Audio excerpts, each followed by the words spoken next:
नमस्कार मेरी YouTube family, हमशिका voice में आप लोगों का स्वागत है। कहानी को कृपया करके पूरा सुनिएगा, तभी अंत का पता चलेगा। आज हम लोग सुनते हैं फिर से एक नई कहानी, बाज बहू। रजना को अब यहाँ घुटन हो रही थी। उस रिपोर्ट को हाथ में ली वो सदमे में पिछले आधे घंटे से खड़ी हुई थी। उसे यकीन ही नहीं हो रहा था कि उसके साथ इतना बड़ा धोखा हो रहा है। उसका पति मयंक उसके साथ इतना कुछ कर गया, उसे उसकी बिल्कुल उम्मीद नहीं थी। कहाँ तो वो दुनिया भर के ताने मयंक के प्यार में भुला देती थी, और कहाँ ये रिपोर्ट मयंक का प्यार केवल छलावा भर था। क्या सच है क्या झूठ, उसे अभी भी समझ में नहीं आ रहा था। पर इस बात को मयंक के मुंह से ही सुनना चाहती थी, लेकिन वो तो अपने परिवार वालों के साथ अपनी छोटी बहन सावी की सगाई में गया हुआ था, उसे अकेले यहाँ छोड़कर, क्योंकि अभी थोड़ी देर पहले काफ़ी हंगामा हुआ था। बस ही उसे वो दिन याद आ गए जब 5 साल पहले वो मयंक की दुल्हन बनकर इस घर में आई थी। दोनों को ही अरेंज कम लव मैरिज ज़्यादा लगती थी। लव मैरिज जब मजबूरी में अरेंज की जाती है तो जाहिर सी बात है कि ससुराल वालों के दिल में बहू को जगह बनाने में वैसे भी बहुत देर लगती है। शादी कर रचना जब ससुराल आई तो ससुराल में सास मालिनी जी, ननद सावी, देवर सुदेश और प्रति मयंक था। घर में सास मालिनी जी का रुतबा था। मजाल है उनके सामने दोनों बेटे कुछ कह जाए, पर रचना ने अपनी तरफ से कहीं कोई कमी नहीं छोड़ी। अपने तरफ से उसने हमेशा ससुराल वालों को खुश रखने की कोशिश ही की, लेकिन ससुराल वालों को कभी खुश ना होना था, ना वो लोग हुए। और इस आग में घी का काम रचना की माँ ने बनने की पूरी तरह से किया। शादी के 2-3 साल तक मैं खुद ही बच्चा नहीं चाहता था, लेकिन 1 साल पूरा होते होते तो मालिनी जी ने बच्चों की रट लगा दी। उनका बच्चे के लिए इतना मन देखकर आखिर मयंक फैमिली प्लान करने को तैयार हो गया, लेकिन काफ़ी कोशिशों के बावजूद भी रचना कंसीव नहीं कर पाई। इन्हीं कोशिशों में 2 साल और निकल गए। साथ ही साथ मालिनी जी के ताने भी तेज होते गए। तब डॉक्टर के कहने पर दोनों ने अपना पूरा मेडिकल चेकअप करवाया। पहले तो मयंक तैयार ही नहीं हुआ और ना ही मालिनी जी इसके लिए तैयार थी। उनके अनुसार तो कमी रचना में ही थी। बड़ी मुश्किल से मयंक राजी हुआ था, लेकिन जब रिपोर्ट आई तो पता चला कि कमी रचना में ही थी। हालांकि रचना ने रिपोर्ट नहीं देखी थी, उसने तो बस मयंक की बातों पर विश्वास किया था।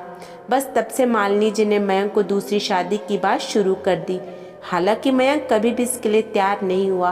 उसने बच्चा गोद लेने के लिए भी कहा, लेकिन मालिनी जी तैयार नहीं हुई। अब तो देवर सुदेश की भी शादी हो चुकी थी और देवरानी नेहा ने 2 महीने बाद ही खुशखबरी सुना दी। बस फिर क्या था, तानों का वार और तेज होता गया। एक दिन ऐसा नहीं हो जाता जब मालिनी जी उसके दिल के टुकड़े ना कर देती, लेकिन हर बार मयंक उसके साथ खड़ा हो जाता। बस यही उसके लिए एक सुकून के पल होते थे। कुछ ही दिनों बाद मालिनी जी ने रचना का कमरा ऊपर वाले फ्लोर पर कर दिया, साथ ही एक छोटी रसोई भी बनवा दी, ये कहकर कि वो रचना का साया नेहा पर नहीं पड़ने देंगे। आज देवरानी का बेटा भी 1 साल का हो चुका है, लेकिन मजाल है कि मालिनी जी आज तक उस बच्चे को रचना को हाथ तक लगाने दिया हो। आज सावी की सगाई थी, खास ननद की सगाई थी, लेकिन ये बात उससे पड़ोस से पता चली। सुबह जब सब लोग घर से निकलने को तैयार हो रहे थे तो रचना वहाँ पहुँच गई और सबसे पहला सवाल मालिनी जी से ही किया, मम्मी जी आपने बताया तक नहीं कि आज सावी की सगाई है। क्या मैं इस घर के सदस्य नहीं हूँ? मुझे जानने का हक नहीं है? लेकिन मालिनी जी ने रचना की तरफ देखने की जगह मयंक से सवाल किया, तूने नहीं बताया इसे? इतने में मयंक रचना के पास आया और उसे ऊपर ले जाते हुए बोला, रचना अभी ये सब बातें छोड़ो, चलो ऊपर। नहीं मयंक, ये गलत है। मुझे पड़ोसियों से पता चल रहा है कि सावी की सगाई हो गई है। मैं भी तो भाभी हूँ उसकी, ले जाना तो दूर की बात है, मैं ये बात जानूँ, क्या ये मेरा हक नहीं है? इतने में मालिनी जी गुस्सा होते हुए बोली, आज खुशी का दिन है और मैं चाहती हूँ कि मेरी बेटी की झोली आशीर्वाद से भरे। अपनी बेटी पर तेरे साया नहीं चाहती थी, इसलिए तुझे नहीं बताया।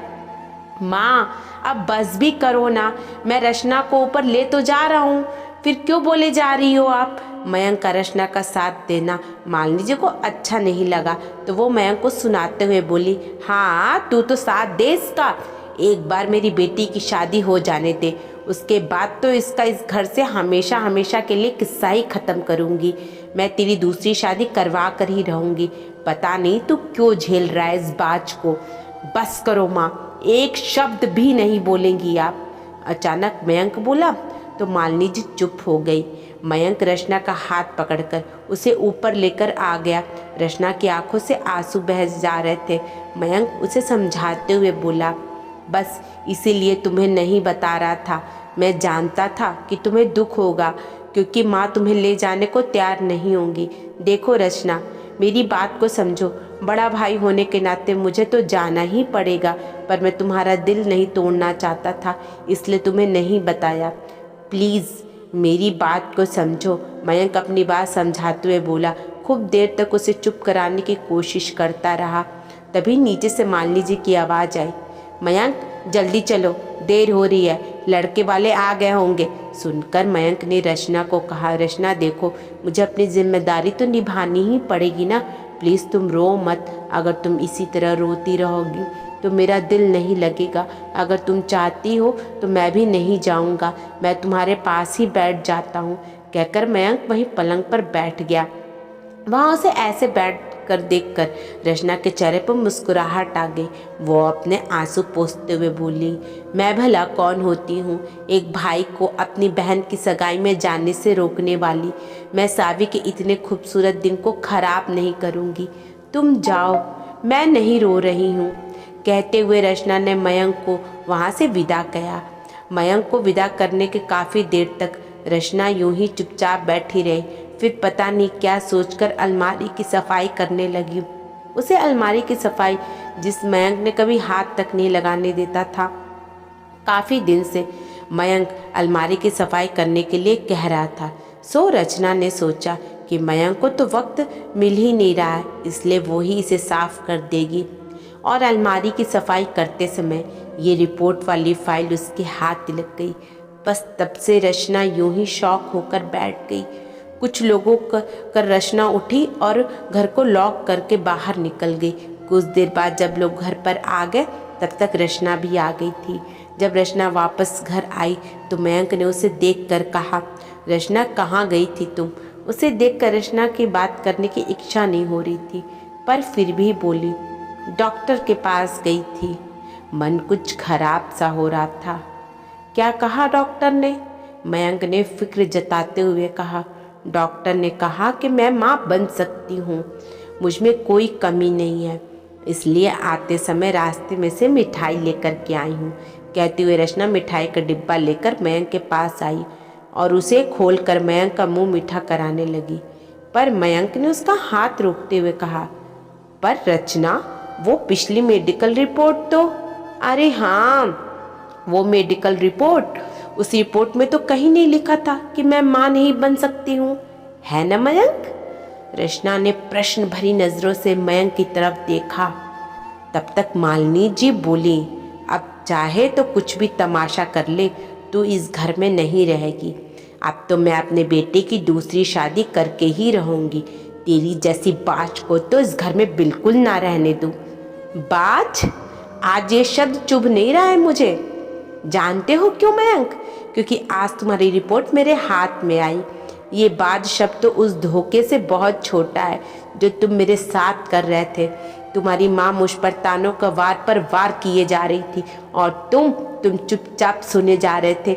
मुझे लगा था कि तुम मेरा साथ दे रहे हो, तुम मुझे अकेला कभी नहीं छोड़ोगे, लेकिन सबसे पहले अकेला तो तुमने मुझे छोड़ा। बस अब और नहीं। रचना, मुझे माफ़ कर दो, मुझसे हिम्मत नहीं हुई कि मैं सबके सामने सच्चाई। मैं कहते कहते मैं चुप हो गया। तू क्यों उससे माफ़ी मांग रहा है? इसके जैसी बहुत आएंगी, जाने दे। तेरे लिए मैं एक से बढ़कर एक रिश्ते लाऊंगा। बिल्कुल लाइए माँ जी, बिल्कुल लाइए। अपने बेटे की दूसरी शादी करवाइए और उससे भी कुछ नहीं होने वाला, क्योंकि आपका बेटा ही पिता नहीं बन सकता है। रचना की बात सुनकर मालिनी जी ने मयंक की तरफ देखा। मयंक गर्दन झुकाए खड़ा था। मालिनी जी को समझते देर नहीं लगी कि आखिर मयंक किस बात की माफ़ी रचना से मांग रहा है। ये देखकर वो अपनी बात पलटते हुए बोली, बहू ठीक है, मयंक से गलती हो गई, अब तू क्या बात पकड़ करके बैठ गई है? बच्चा नहीं हो सकता तो बच्चा गोद लिया जा सकता है। अरे वाह माँ जी, बहुत जल्दी बात से पलटना तो कोई आपसे सीखे। बहू बाज है, दूसरी बहू आ जाएगी, लेकिन बेटा बच्चा पैदा नहीं कर सकता तो बच्चे गोद ले लेंगे। क्यों? मुझे यह फैसला मंजूर नहीं है। मुझे इस धोखे से भरे हुए रिश्ते से छुटकारा चाहिए। कहकर रचना अपने कमरे में अपना सामान लेने चली गई। मालिनी जी ने उसे खूब रोकने की कोशिश की, पर रचना नहीं रुकी और आखिर ये रिश्ता यहीं ख़त्म हो गया। दोस्तों, आपको कहानी ज़रूर पसंद आई होगी। यदि आपको पसंद आती है तो आप हमें कमेंट में अपनी राय दे सकते हैं। ऐसे ही नई नई मोरल स्टोरियों के लिए हमारे चैनल को सब्सक्राइब करना बिल्कुल भी ना भूलें। अपना कीमती समय हमें देने के लिए आप सभी का तहे दिल से धन्यवाद। राधे कृष्णा।